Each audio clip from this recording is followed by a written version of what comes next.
Repair-and-deduct is a tenant remedy that allows a tenant to hire someone to fix a habitability problem and deduct the cost from rent when the landlord has failed to make the repair after proper notice. About half of U.S. states allow some form of repair-and-deduct. The details vary significantly, but the general framework is the defect must affect habitability, not just convenience.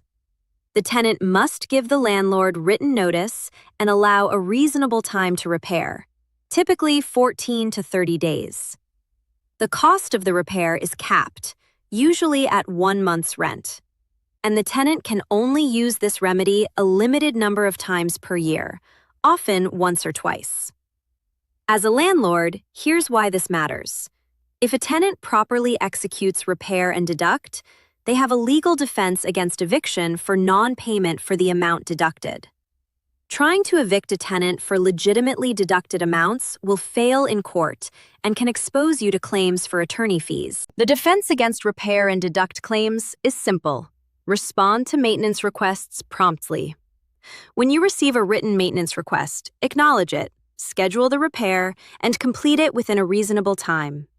Keep documentation of your response and the repair.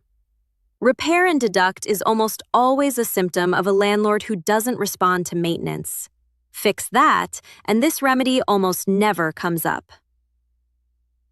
TenantScreeningBackgroundCheck.com. Quality tenant screening is the foundation, but responsive maintenance keeps good tenants.